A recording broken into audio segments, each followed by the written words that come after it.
Sejam então bem-vindos a esta especial informação da ERTS, onde lhe vamos falar deste simpósio internacional de Paper Trails, assim é que se chama. Tenho comigo dois dos intervenientes nesta iniciativa, em termos de organização e não só, nos casos os professores João Luz e Hermínio Sal, do IPT, ambos investigadores do Centro de Tecnologia, Restauro e Valorização das Artes. Vamos então a esta conversa. Muito obrigado por estarem ambos connosco. Começávamos por falar efetivamente do simpósio. Como é que surge a possibilidade de realizar, entomar esta iniciativa e como é que a mesma se vai desenrolar? Eu começo por agradecer esta oportunidade que nos dão de poder também falar um bocadinho sobre este nosso trabalho que já iniciou há cerca de 2 anos. Portanto, agora estamos a conseguir concretizá-lo. Mas este simpósio surge dentro de um projeto maior, com exatamente o mesmo nome do simpósio, e que teve início em 2020. Foi quando nós começámos a organizar a ideia.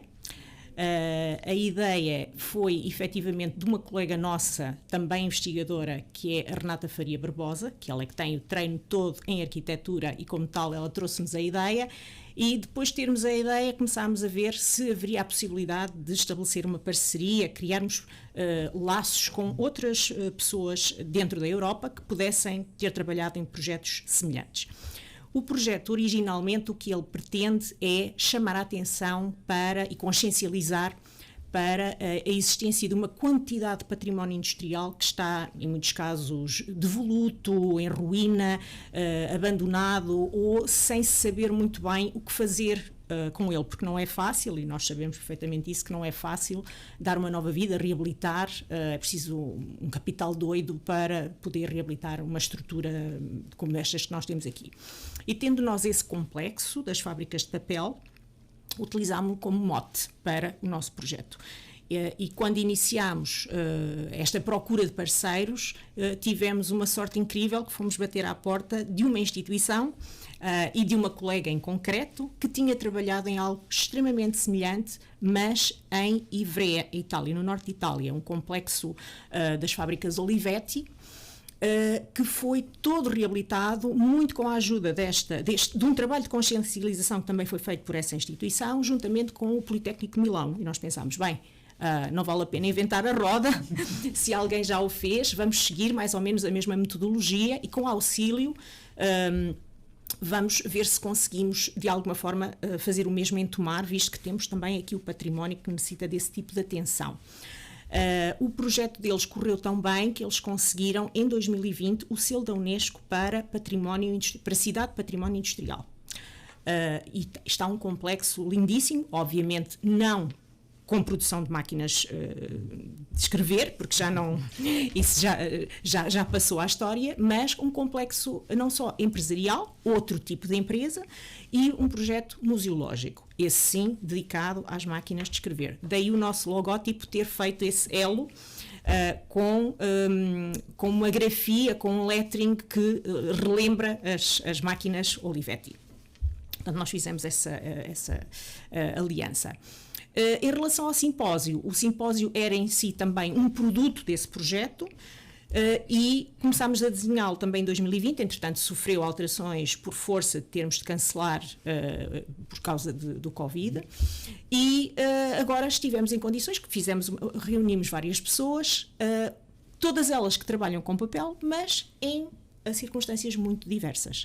Portanto, tanto temos engenheiros de papel, como temos, portanto, pessoal mais técnico, como temos pessoas que se dedicam ao estudo do património industrial, muito ligado também ao papel, historiadores e escritores e académicos que trabalham com papel. Portanto, nós quisemos que o simpósio não fosse tão específico ao ponto de deixar fora pessoas que tivessem curiosidade e vontade de ir assistir, mas por pensarem que era tão técnico e tão específico, não se sentissem motivados. Então, fizemos por trazer um leque de pessoas extremamente diversificado e cuja relação com o papel é também ela muito diversa.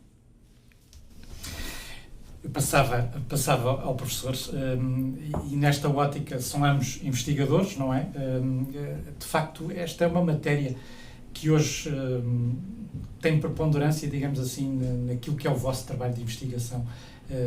Está, de facto, no horizonte de hoje, nomeadamente do ensino, são também professores do Politécnico, mas investigar para onde podem ir estas estruturas, fazer com elas, como, de facto, terem uma utilização. Bom, o nosso ponto de partida enquanto investigadores é sempre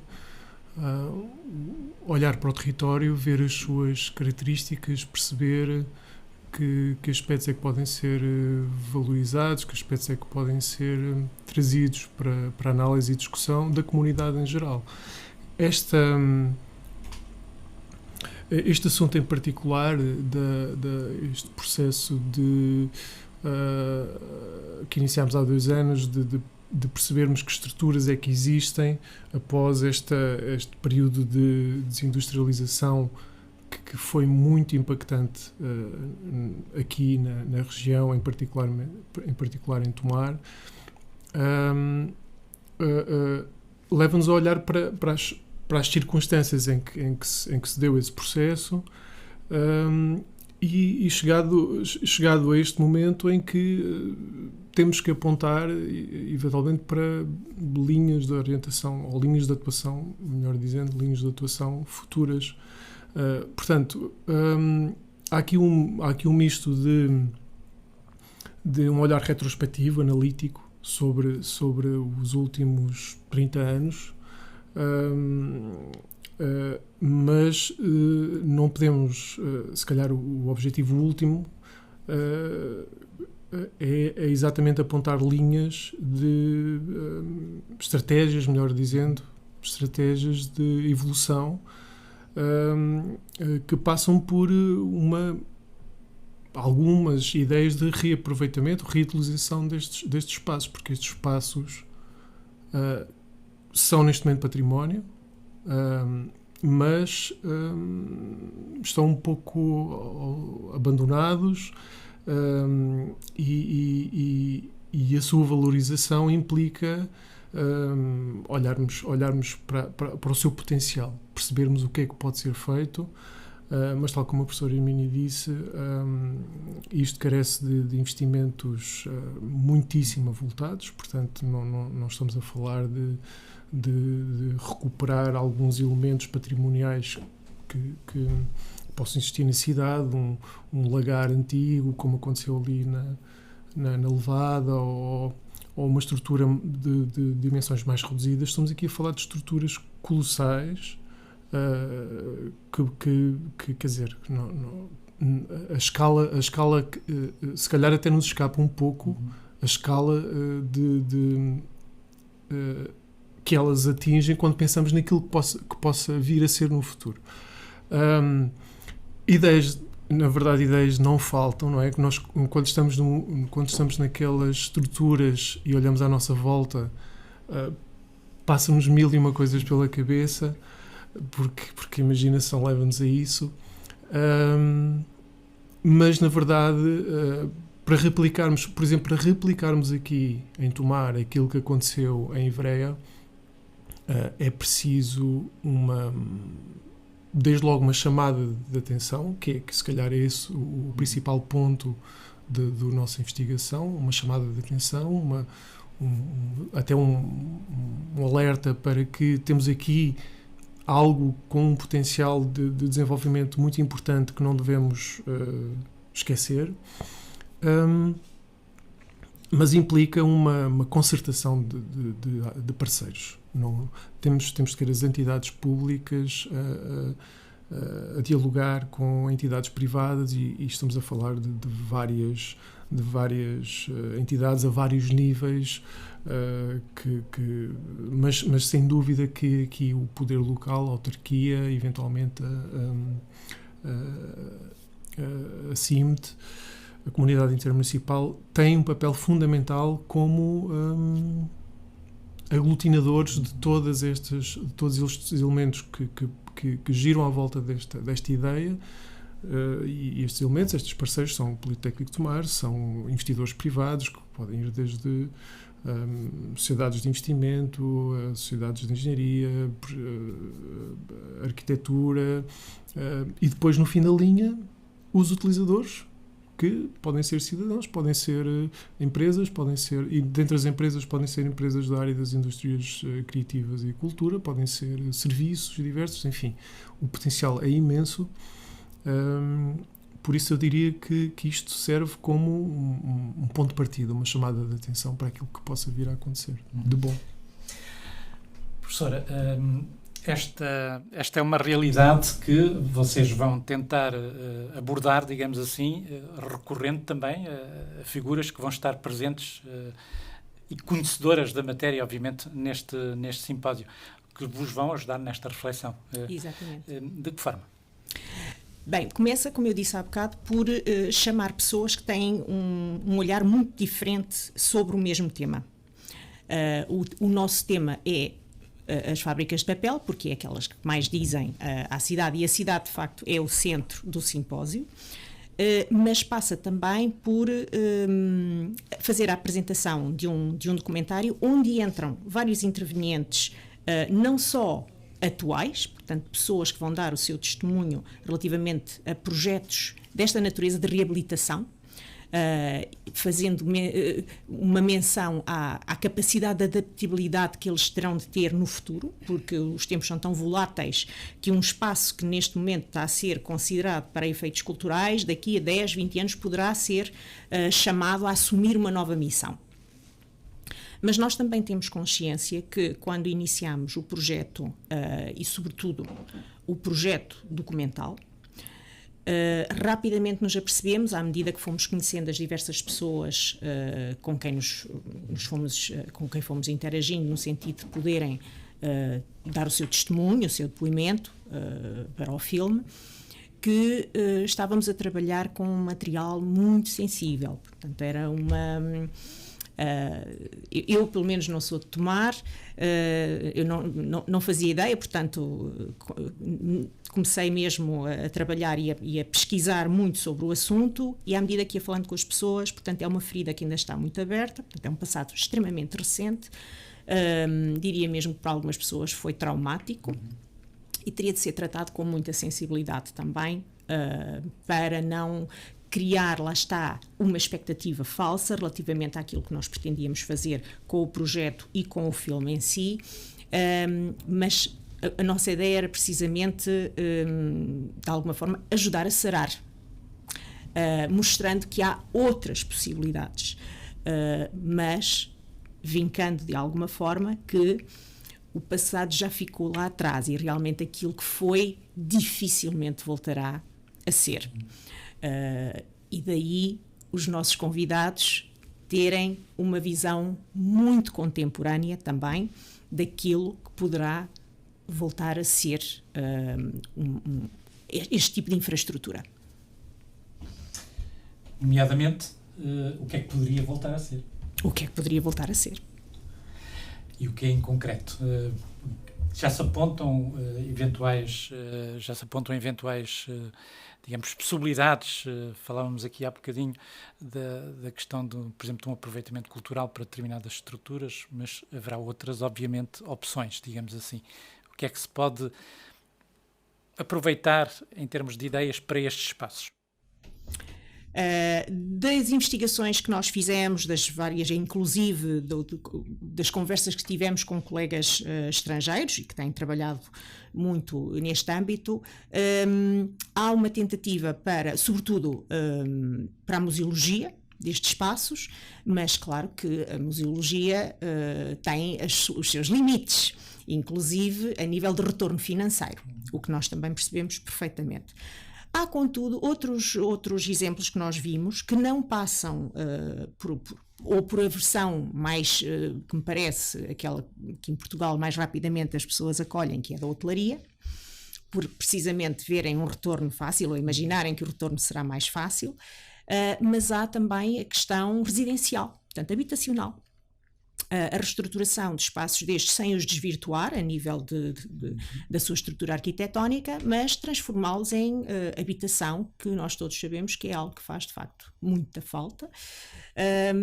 E que poderia ser uma possibilidade, como em outros sítios já, na Áustria, tem sido concretizado esta vontade. Depois, outras situações há que nós também vimos com muito bons olhos e gostamos, que tem sido uma devolução destes espaços mais ao público, transformando-os em espaços verdes, em espaços de lazer, principalmente em sítios que já não há muito a fazer, ou seja, em que a ruína está concretizada, por exemplo, e que o levantar da ruína seria absolutamente gigantesco, um investimento de capital gigantesco.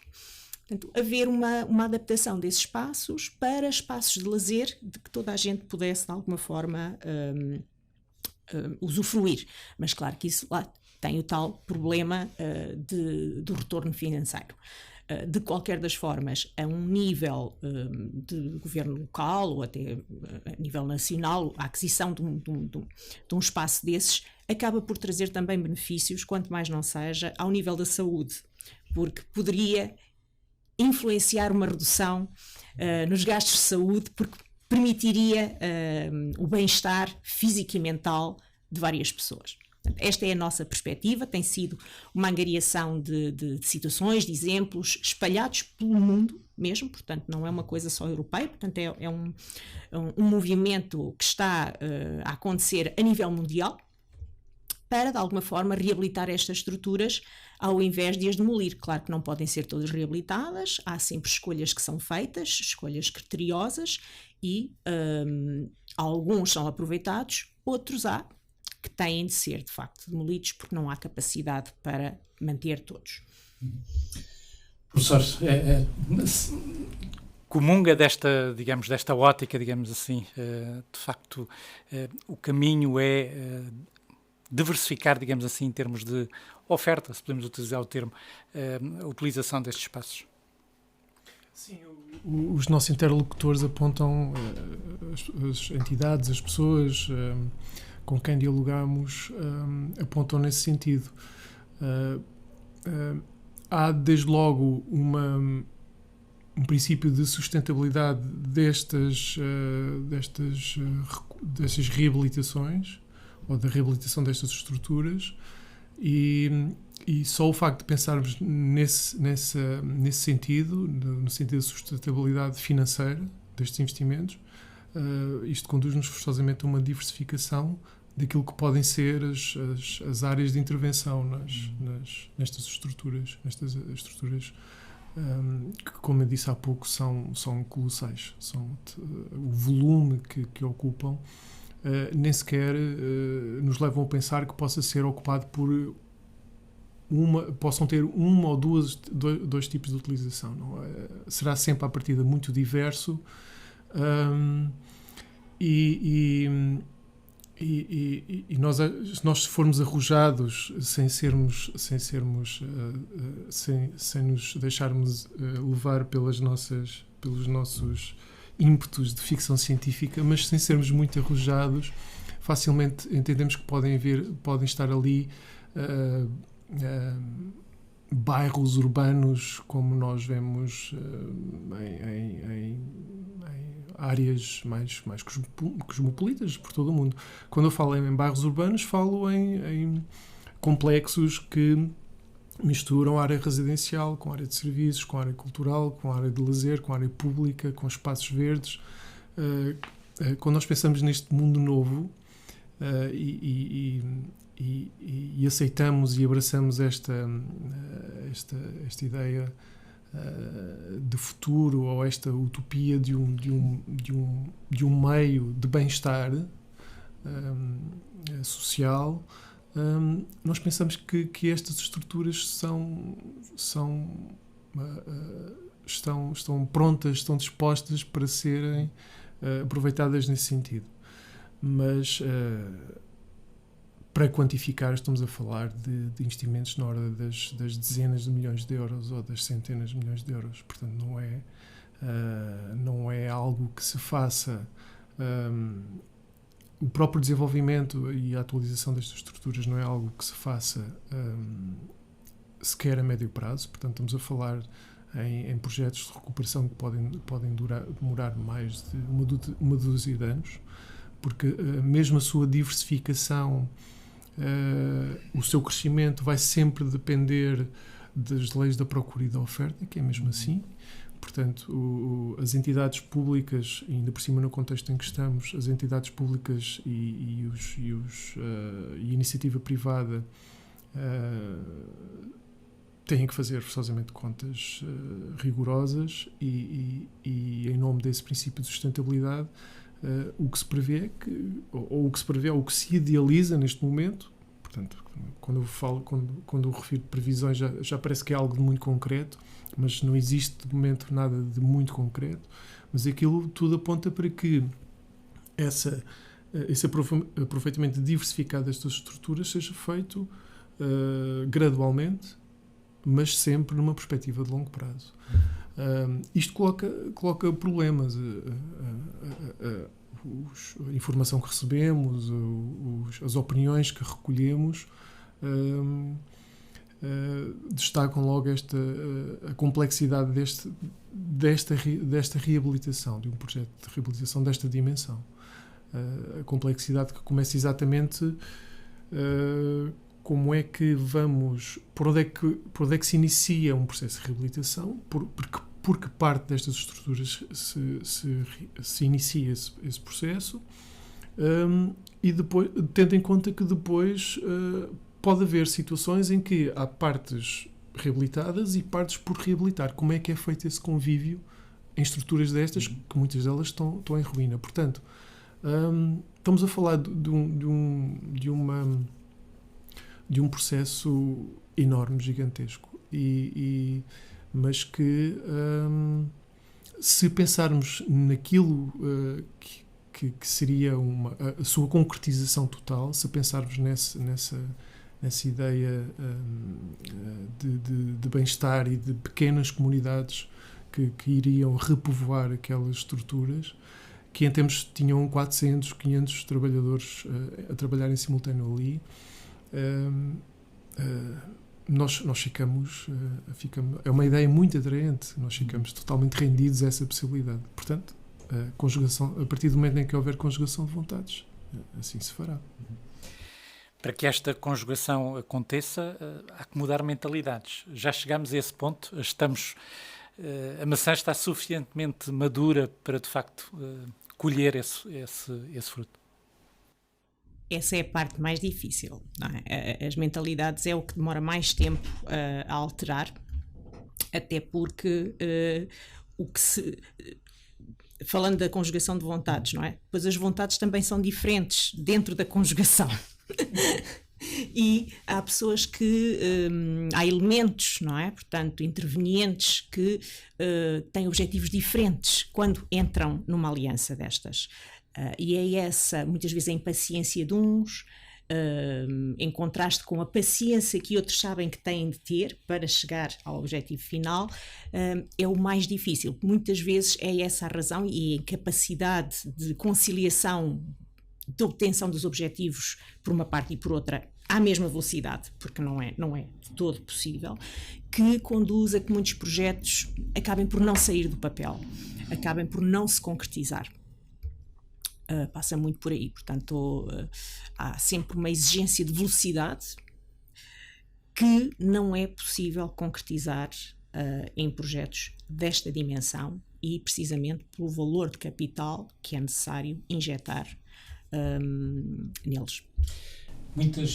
Muitas destas estruturas são privadas. Este é um outro aspecto que condiciona também a evolução deste processo. Sem dúvida. São de facto privadas. E claro que quem as adquiriu tem ideias para ali as aplicar. Mas do que nós conseguimos perceber, as ideias são diversas elas também. Nem toda a gente pende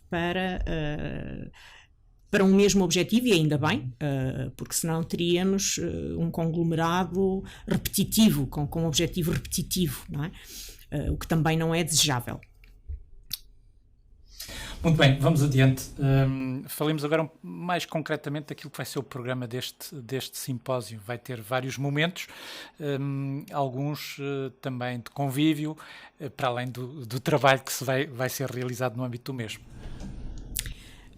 Pronto, em relação ao simpósio, nós também tínhamos a intenção não só de convidar pessoas de Tomar, mas de fora de Tomar, para virem conhecer também estes espaços. Daí nós termos incluído no programa uma visita a 2 espaços, que são a fábrica de Marianaia e a fábrica de Matrena. Temos também uma visita a um espaço que já foi ele alvo de reabilitação e de que nós agora todos podemos usufruir, que é o Complexo da Levada, Complexo Cultural da Levada de Tomar. E também, pronto, este não podia deixar de faltar, muito embora não seja propriamente uma reabilitação, mas é o Convento de Cristo, no ex-libris da cidade. Portanto, nós terminaremos com uma visita ao Convento de Cristo. Para além disso, temos também momentos esporádicos em que as pessoas poderão conversar um bocadinho umas com as outras também e ter acesso aos nossos convidados para poderem trocar algumas impressões. Portanto, nós também compreendemos que o tema não é... nem toda a gente estaria interessada, daí termos diversificado, mas ainda assim estamos à espera de um público muito curioso acerca destas, com questões muito concretas que gostaria de ver respondidas, e alguns dos registros e candidaturas que já tivemos a oportunidade de analisar, pois há várias pessoas que vêm, sobretudo de fora de Tomar, com essa vontade concreta de poder aceder a alguns dos convidados no sentido de os interpelar e de saber mais sobre a sua área de estudo, sobre a sua área de saber e sobre a área em que opera, no fundo. Mas vamos ter pessoas desde o domínio empresarial ao domínio literário, ao domínio académico e ao domínio técnico, no âmbito do papel. Há bocado, numa das primeiras questões que coloquei, e já que falamos daqueles que podem vir a estar envolvidos e a assistir a este simpósio, falávamos das questões académicas. Na academia, no Politécnico, como é que os alunos, nomeadamente, veem estes processos? Como é que eles os encaram? Bom, os alunos, temos sempre uma preocupação em integrar alunos nestes projetos de investigação, logo à partida, para termos não só o contributo um contributo mais alargado nas nossas equipas. Em primeira instância, os alunos beneficiam com isso porque conseguem perceber quais são os mecanismos, quais são as dinâmicas de um projeto de investigação, portanto ficam logo preparados para algo que eventualmente tenham interesse a seguir a médio prazo, no seu percurso académico. Mas, por outro lado, também é importante integrar alunos e que estejam ainda nos seus ciclos de formação, mas também ex-alunos recém-diplomados, que queiram prosseguir um trabalho na área de investigação e claro, que tragam os seus contributos de acordo com as suas competências, áreas de conhecimento, e que permitam, estando nesta fase inicial do seu percurso académico, depois conseguem dedicar tempo à evolução destes projetos, porque,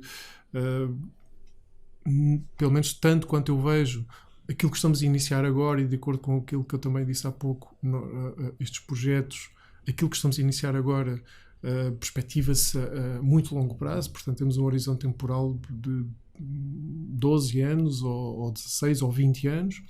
Portanto, integrar esses alunos e graduados nesta fase inicial permite-nos que, a longo prazo, haja essa capitalização, essa acumulação de saber que vai sendo aplicado, vai sendo desenvolvido, vai evoluindo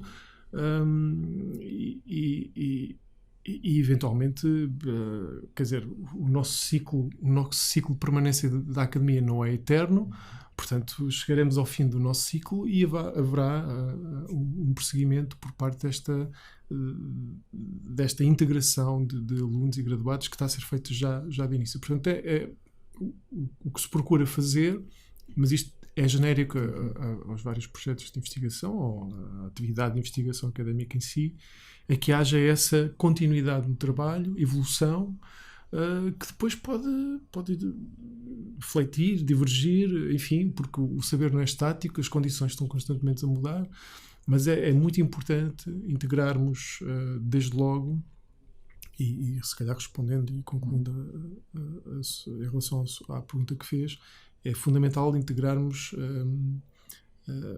alunos que ainda estejam no seu ciclo de formação ou graduados para que haja essa proximidade e essa troca de conhecimento. Diz-se hoje que eles não têm sensibilidade para muitas questões.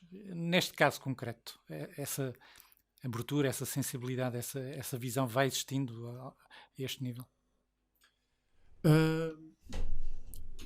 Eu pela minha experiência do dia-a-dia, eu acho que nós temos uma opinião, temos uma visão um pouco pessimista desta geração que está agora a frequentar o ensino superior e que está a entrar e que está a concluir as suas licenciaturas. Eu sou levado a pensar o contrário. Esta geração já chega ao ensino superior com competências e com interesses que não são exatamente os da nossa geração.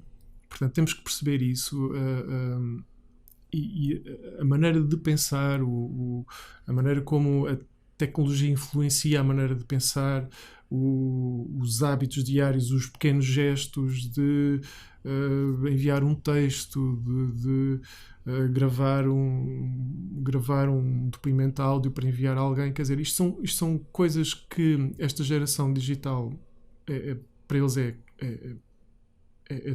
tão simples ou tão essencial ou básico como dormir ou comer, e nós às vezes isso pode chocar um pouco se calhar com a nossa geração que está que cresceu e pensou e habituou-se a viver neste período pré-digital. Portanto, isto para dizer o quê? Para dizer que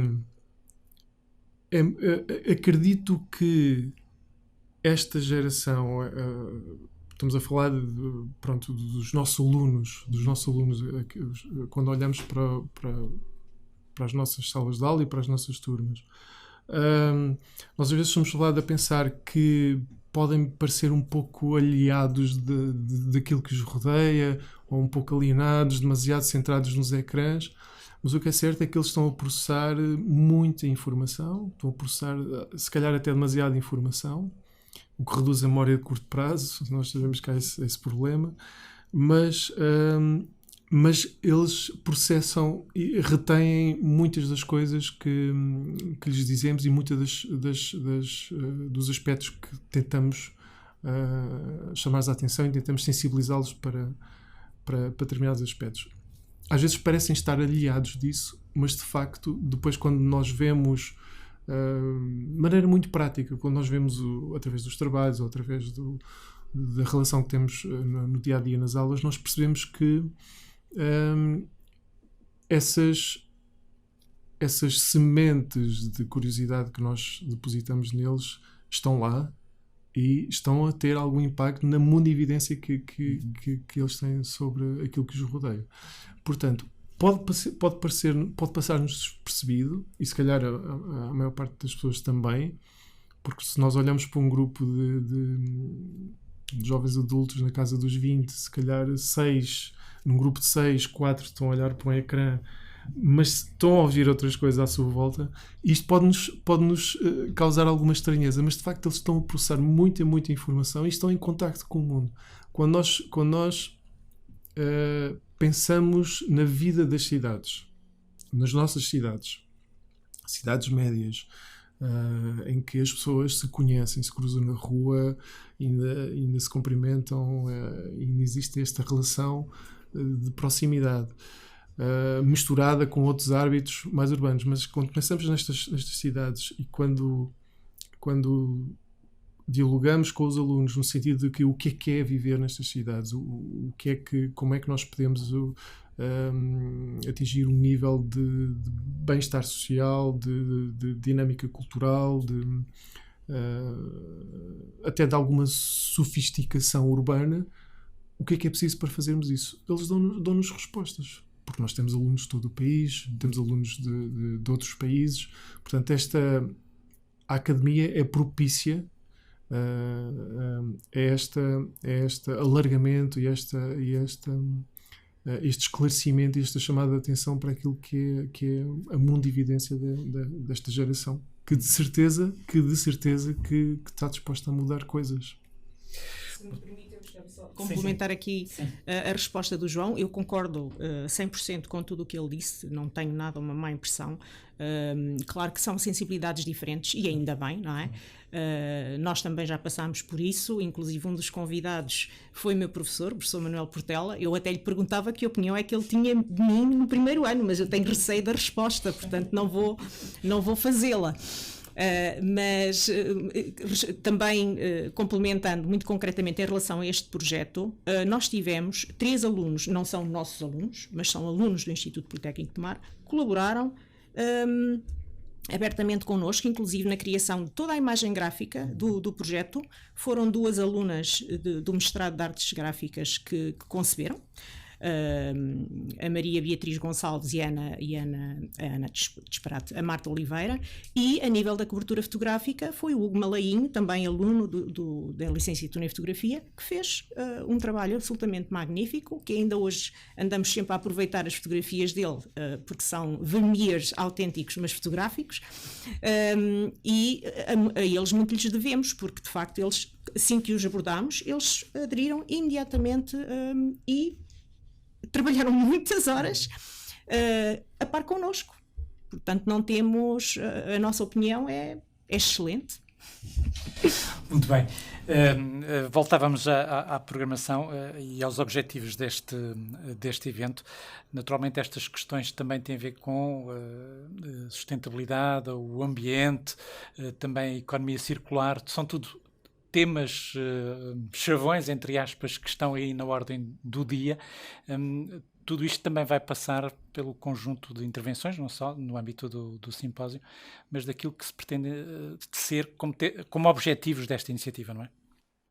É verdade, nós neste simpósio também colocámos um bocadinho a tónica na participação artística, de que modo é que as artes, e daí também faz parte as práticas artísticas, podem ser elas também instigadoras da mudança e da reabilitação, e vamos ter um exemplo concreto, chileno, de uma prática artística que conduziu a toda uma transformação também de um complexo industrial. Será no dia 25, através da intervenção de Leslie Fernandes, que vai dar esse seu contributo. Portanto, aqui também dar à chega de que muitas vezes a reabilitação passa por muitas facetas, muitos olhares, e como tal não tem que ser só betão, pode passar por uma reocupação do espaço. No fundo permitir que ele volte a ser usado, muitas vezes de formas espontâneas. Uma delas nós focamos no filme, não é? Uma ocupação espontânea de um espaço em que ele deixou de ter a aplicação para o qual foi concebido, e de uma forma quase que do dia para a noite passou a ser uma escola. Uma escola primária, para dar um caso concreto. Portanto, as possibilidades são imensas. Professor, falemos então, já que estamos a falar de contextos artísticos, está aqui também na qualidade de realizador do documentário que de alguma forma enquadra tudo isto que temos estado a abordar. Como é que surge este projeto? O documentário é uma das tarefas inicialmente previstas para o projeto Paper Trails. É uma das tarefas, tal como é o simpósio. Portanto, nós quando desenhamos o projeto, aliás, a professora Hermínia Sol, quando desenhou o projeto, previu uma série de tarefas e de resultados, de resultados concretos a atingir, e o documentário é um deles. Surge integrado no simpósio, portanto o simpósio acolhe todos estes contributos, e o seu programa vai organizando com esta lógica de debate e de análise deste tema, acolhe as várias intervenções e participantes, e o documentário surge aqui como um objeto que se estendeu ao longo do último ano, dos últimos 12 meses. A produção começou há cerca de 12 meses, e foi a produção do documentário foi simultaneamente uma forma de articularmos as nossas ideias, algumas delas pré-concebidas, com aquilo que continua a ser a vida das pessoas que estiveram diretamente ligadas a estes lugares e estes espaços. Portanto, o documentário é aqui é ao mesmo tempo uma ferramenta de pesquisa para nós, mas é também um resultado concreto. Se quisermos, pode vir a funcionar assim que este projeto fechar. Pode vir a funcionar como um objeto com vida própria, que pode ser exibido nos mais diversos contextos, mas na verdade foi pela sua extensão, no tempo, e pela diversidade de locais em que passamos, pelo conjunto das pessoas com quem falamos, de certa maneira também determinou muito daquilo que nós hoje, agora, pensamos sobre este tema e sobre esta realidade, que é algo muito concreto que está aqui à nossa frente. Era a forma de expor esta realidade, a forma mais... a imagem são 1000 palavras, ao fim e ao cabo. É a forma ideal de expor esta realidade que muitos ainda continuam, de alguma forma, a querer ignorar. Está lá, mas ignoramos. No nosso caso, acabou por ser uma das formas ideais, não é a única, mas acabou por ser uma das formas ideais por causa dos recursos humanos que nós tínhamos. Portanto, tínhamos o João, que era uma pessoa capacíssima de encabeçar um projeto destes. Tínhamos boas relações aqui na cidade que nos permitiram chegar às pessoas e até auxiliar-nos na seleção das pessoas que iriam, no fundo, dar os seus testemunhos. Depois houve, claro, nestas coisas uma série de peripécias que foram acontecendo e que acabámos por conhecer pessoas de forma profundamente casual, ninguém sabia o que é que andava a fazer, e depois numa conversa de café ou num almoço, pessoas que não se conheciam, chegávamos à conclusão que conhecíamos, que as pessoas conheciam as pessoas que nós queríamos conhecer, e abriram-nos as portas para podermos chegar a elas, que não chegaríamos de outra forma. Portanto, há todo um lado social que é importante também ter quando iniciamos um projeto destes, porque se nos fecharmos num laboratório não conseguimos chegar lá. Portanto, foi também, tínhamos as condições técnicas, porque o Instituto Politécnico tem uma licenciatura em vídeo documental, portanto, em cinema documental, peço imensa desculpa, e tínhamos ali as condições, por que não aplicá-las? E também dizer que, acho que falo por ti também, João, não é? Quando iniciámos isto, nós não fazíamos a mais pequena ideia no que é que nos íamos meter, mas decidíamos mergulhar na mesma, e pelo menos eu não estou arrependida, e eu acho que o João também não. Mas foi e continua a ser uma aventura, mas é uma maneira diferente de fazer pesquisa. Para mim foi, porque eu era muito mais, e sou, claro, muito mais do arquivo, e aqui eu passei a estar muito mais em contacto com as pessoas e a ter de contactar rapidamente com um conjunto considerável de intervenientes, organizá-los, portanto fazer todo um trabalho de organização e produção do documentário, que também me permitiu aprender muitíssimo.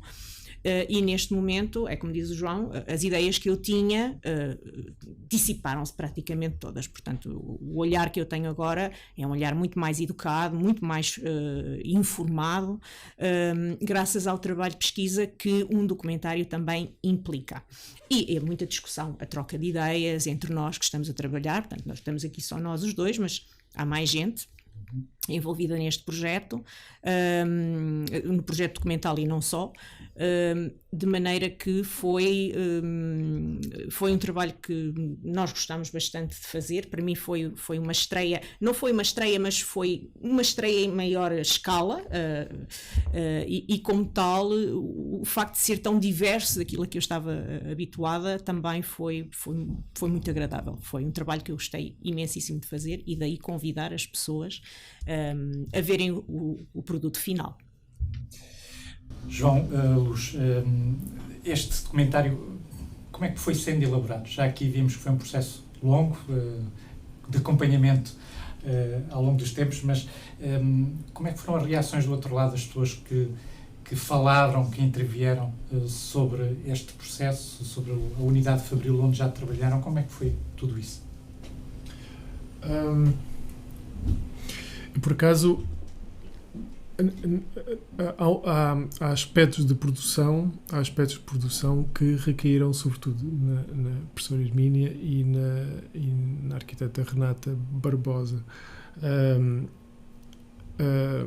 Este contacto direto com a comunidade e perceber quem são os elementos-chave que nos podem não só abrir as portas dos espaços, dos lugares que nós queríamos investigar e investigamos, porque esse é um aspecto prático que é tão pequenino, mas que é determinante. Se nós não tivermos acesso aos lugares, não podemos fazer pesquisa, nem temos filme. Portanto, esse trabalho de investigação, investigação, em última análise, é académica, mas aqui é uma investigação social. É onde é que estão as pessoas, como é que as encontramos. Portanto, esse trabalho de produção foi um trabalho de produção muito, muito vasto, muito, muito intenso, porque era preciso estar em contacto intenso, e mesmo que às vezes nos quiséssemos isolar um pouco desse contacto porque temos outras atividades, as pessoas contactavam-nos, nós recebíamos telefonemas e das pessoas a dizer, então no dia tal pode vir, bom, todos esses aspectos de produção, de gestão de agenda, de gestão de contactos, gestão dos recursos materiais, de equipamento, sobretudo do tempo, foram determinar um pouco a orientação da pesquisa, porque tal como disse, este filme é simultaneamente uma ferramenta de pesquisa. Serviu para nós olharmos para as coisas no seu lugar. Uma coisa é estarmos a ler sobre estruturas pós-industriais em ruínas, outra coisa é estar no meio de uma estrutura em ruínas. Perceber que espaço é aquele, que condições tem, que registros é que existem ali.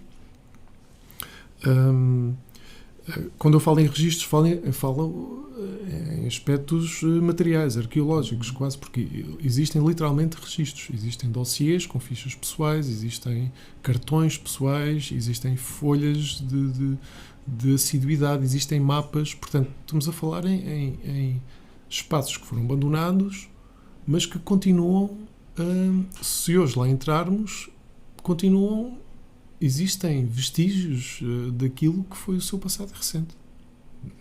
Nós, muitas vezes, com espanto, olhávamos para os lugares e como que comentávamos, isto parece que foi fechado ontem. Os calendários ainda lá estão, no dia em que a última pessoa fechou a porta. Portanto, a produção deste documentário, nós não enfrentámos o objeto em si, o objeto fílmico, não o encaramos da mesma maneira que às vezes fazemos outros produtos audiovisuais com um guião pré-definido e já sabemos com quem vamos falar, e essas pessoas até chegam até nós. Não, isto foi um projeto de investigação de raiz, do zero. E foi crescendo, foi-se ramificando, foi-se espraiando, um contacto levou ao outro, um assunto puxou o outro, e nós registámos tudo. Nós entre Passos de Brandão, Porto de Cavaleiros, Marianaia, Lisboa, nós seguimos a rota das pessoas, dos atores sociais que nós não procuramos, vieram até nós. Havia uma entidade, a Tecnicelpa, era uma entidade chave, não é? Porque podia abrir a nossa rede de contactos, e sim, o Sr. Augusto Góis foi um elemento fundamental para isso. Foi ele que ele assume quase uma figura de co-produtor, sem dúvida que sim. Sem dúvida. Pelo contributo que teve, pelo acesso, pelo contacto que teve com toda a gente que participou no filme. Portanto, isto foi simultaneamente um processo de descoberta, um processo de investigação, mas também um processo de casos, de encontro, sem guião, e muitas vezes o documentário é feito desta maneira. Nós chegamos a cenas fílmicas, a blocos de estas unidades fílmicas que foram resultado de conjugação de peças.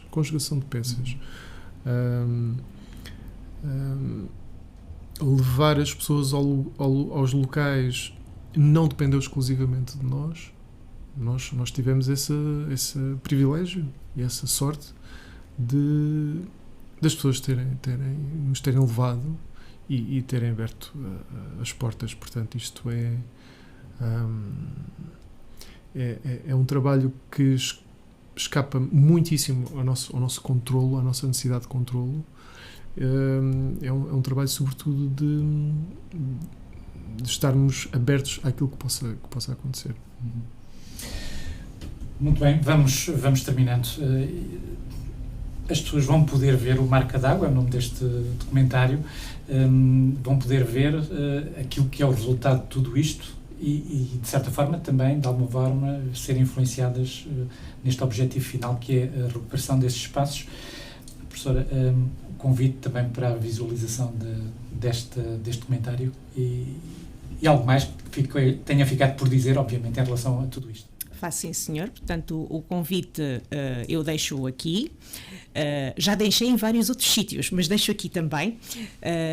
A entrada é gratuita. A estreia é no dia 26 deste mês, no Cineteatro Paraíso, às 19 horas. Agora, nós agradecíamos muito que não fossem todas as pessoas às 19 horas, porque senão vai atrasar o início da exibição. Portanto, se pudessem ir 30 minutinhos antes, principalmente se não tiverem a reserva do bilhete, era excepcional, porque assim conseguíamos gerir o tempo e os lugares de uma maneira muito mais ordeira e funcional. Para quem não consegue ver nesse dia, por vários motivos, e já houve várias pessoas que de facto nos contactaram e disseram dia 26 não temos hipótese, no dia 21 de junho vai ser feita uma segunda exibição.